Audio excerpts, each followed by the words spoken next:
Hey everybody, it's Nate and Steph from Adventure in a Backpack. Today we are going to talk about the hardest aspect of building a DIY camper van. If this is your first time to our channel, we travel around full-time in our custom DIY camper van, having as many adventures as possible. If this sounds like your kind of adventure, be sure to subscribe below and hit that notification bell.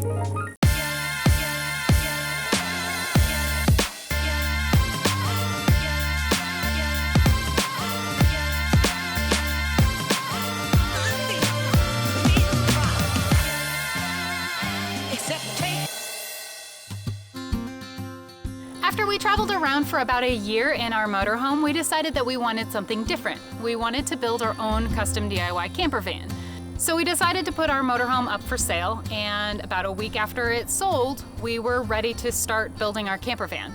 So the first step to building a camper van is buying the van itself. So we set out on our road trip, and we had about a dozen vans picked out across the country from Oklahoma to Pennsylvania. And when we set out on this road trip, we had only one thing in mind. We were not coming back without a van. So that brings us to our first point. Make a decision.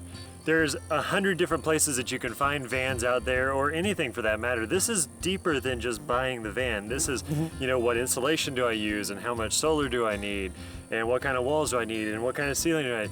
Ultimately, you need to make a decision.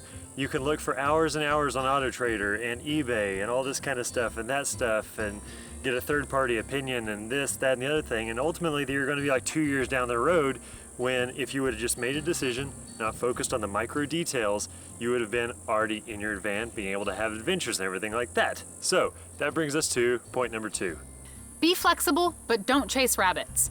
And what I mean by that is things are going to go wrong in your build. When you're building a complete camper van, things aren't always going to go the way that you thought they were going to go. There's going to be problems. Materials are going to come in not quite the way you thought they were. Your schedule's going to get thrown off, whatever it may be. So be flexible, but don't chase rabbits every time that something goes wrong. Don't completely change course and start working on a different project or completely change the way that you were going to do something, because if you do that every single time something goes wrong in your build, you're going to end up spending a ton of time and a ton of wasted money on this build. So be confident in your decisions, be flexible with those decisions, and don't chase rabbits. Which brings us to our third point. Perfection is a lie. If you don't believe me, I want you to go to any Facebook group that's involved with DIY camper vans, and I want you to ask, what is the best kind of insulation to put in a camper van? Everybody's going to have their perfect idea of what insulation is. It's going to be Thinsulate, or it's going to be rigid foam, or it's going to be rock wool, or it's going to be this or that or the other thing. And all of those are going to be perfect to that one individual person. Very little of that is data backed, and so that means to say that perfection is a lie. A lot of this stuff, there's no building codes, or there's no hard and fast rules for what is perfect, what is generally, what's even generally acceptable. So ultimately, you need to find out your best educated guess on what is the best you can do with what you've got, with the time and the skills that you've been given, and go from there. That brings us to the next point.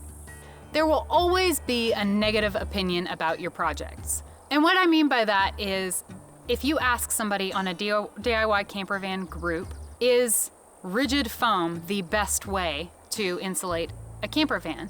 You're always going to get somebody that has a dissenting opinion on that project, whatever project, insert any project here, and without any kind of positive alternative for you. So they may say that no, rigid foam isn't the best way to insulate a camper van, but not give an alternative. If you wait for each project to have a 100% positive confirmation, then you're never going to get a project done.